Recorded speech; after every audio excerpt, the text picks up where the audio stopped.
अभी बज रहे थे शाम के 6:30 और आज मेरा चाय पीने का बहुत मन कर रहा था, इसलिए मैं आई नीचे और मैं चाय बनाने लगी। वैसे तो मैं डेली चाय नहीं पीती हूँ शाम को, सुबह तो मेरे को चाहिए ही होती है, पर शाम को नहीं पीती। शाम को जब कभी ज़्यादा ही मन करता है तो ही बनाती हूँ। और घर में भी कोई इतना इंटरेस्ट से नहीं पीता है, किसी को मतलब चस्का नहीं है चाय पीने का, तो फिर कभी कभार हम लोग चाय बना लेते हैं जब मन करता है।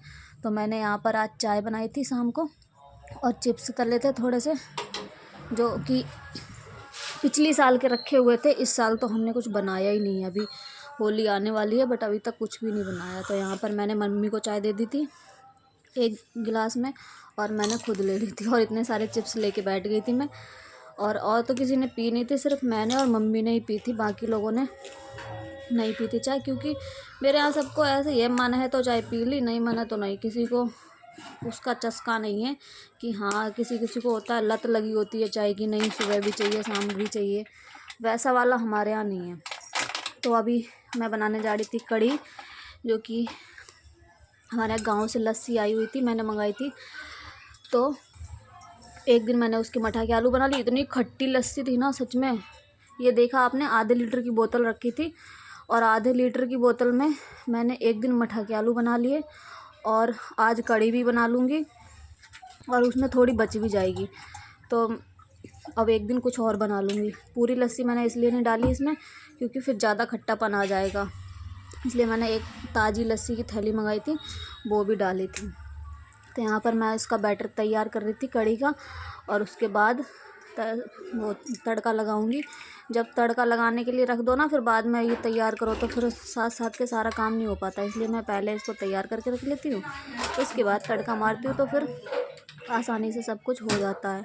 यहाँ पर तेल गरम करने के लिए रख दिया था, सरसों के तेल में बनाती हूँ मैं कढ़ी, और तेल एकदम सफ़ेद हो जाता है तभी डालती हूँ। कोई कोई लोग होते हैं ना पीले तेल में ही डाल देते, तो तेल की महक आने लगती है। तो यहाँ पर मैंने डाल दी थी मेथी दाना और हींग थोड़ी कम थी उस डिब्बी में, तो मैं अभी दूसरी डिब्बी खोलूँगी तो थोड़ी सी और डाल दूँगी ऊपर से भी हींग डाल दो तो महक आती है अच्छी, ऐसा नहीं है कि कुछ कच्चापन सा रहता है। तो यहाँ पर मैंने हींग दोबारा डाल दी थी, और मसाले भी डाल दिए थे उसमें सारे।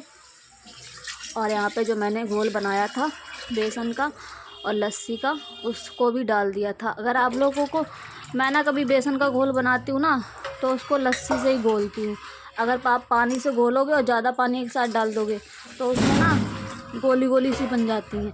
अगर आप लोग लस्सी से घोल बनाओगे और पहले गाढ़ा गाढ़ा जैसा पकौड़ी का रहता है वैसा बना लो, और उसके बाद पानी जितना डालना हो आपको, जितना मर्जी हो आप डाल लो, तो उसमें एक भी आपको गोली गोली या बेसन की जो होती हैं वो नहीं पड़ेंगी। तो मैं ऐसे ही बनाती हूँ, मेरे एक भी इसमें बेसन की गोलियाँ नहीं पड़ती हैं। तो अब इसको चलाएँगे कंटिन्यू 10-15 मिनट चलाने के बाद हाई फ्लेम पे।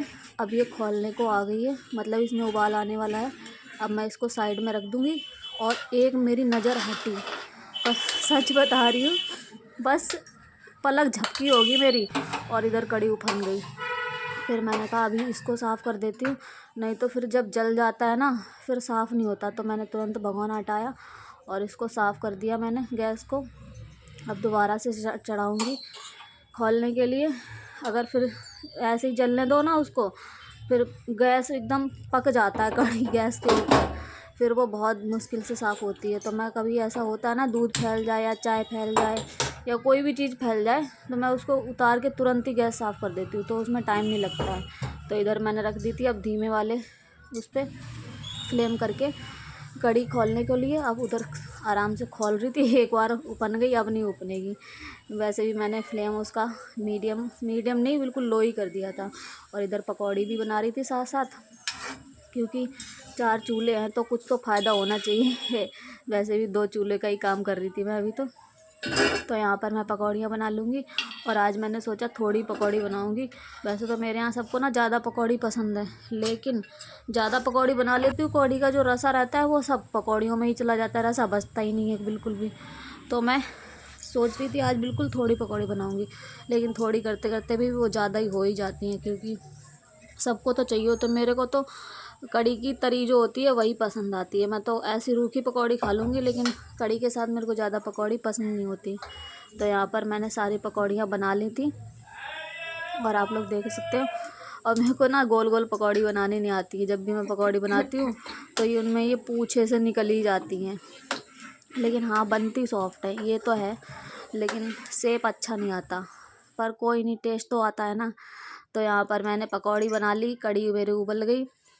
और अब मैं जो सोच रही थी, जो बर्तन है थोड़े बहुत उनको भी साफ़ कर लेती हूँ। साथ के साथ किचन में खड़ी होती हूँ तो फिर मैं कोई भी काम डिले नहीं करती। जो भी दिखता है मेरे को सब साथ के साथ निपटाती जाती हूँ। तो यहाँ पर मेरे को थोड़े बहुत बर्तन रखे थे, एक कुछ सब्जी वब्जी के बर्तन थे, वो भी खाली करके मैंने सारे साफ़ कर दिए और सिंक भी साफ़ कर दिया था। अब मैं चावल डालूँगी बनने के लिए। चावल भी धो लिए थे मैंने और इसमें पानी डाल दूँगी। पहले मैं ना चावल कुकर में बनाती थी तो कुकर में अंदाज़ा नहीं मिलता था, कभी कभी ज़्यादा सीटी लग जाती है तो कभी पानी ज़्यादा हो जाता है। और भगोने में, यहाँ पर मैं आई जब ससुराल में शादी होके, तो यहाँ पर भगोने में ही बनते थे, तब से मेरी आदत पड़ गई।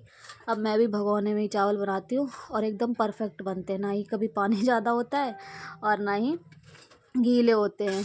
तो यहाँ पर पकौड़ियाँ भी डाल दी थी मैंने कढ़ी में और आप लोग देख सकते हैं कढ़ी एकदम परफेक्ट बन के तैयार हो गई है। और अभी मैं इसमें तड़का मारूंगी जीरे का और लाल मिर्ची का। और यहाँ पर बन के तैयार है थाली। और यहाँ पे देखो मैंने लाल मिर्ची और जीरे का तड़का लगा दिया था, वो उसमें सूट नहीं कर पाई थी। और चावल भी एकदम परफेक्ट बन चुके थे। रोटियां सेक रही थी, मैं हिमांशु बोल रहा था भाभी खाना परस दो, तो मैं उसके लिए यहाँ पे थाली लगा रही थी। और आज के लिए इतना ही। अगर वीडियो अच्छा लगा हो तो वीडियो को लाइक, सब्सक्राइब एंड शेयर करें।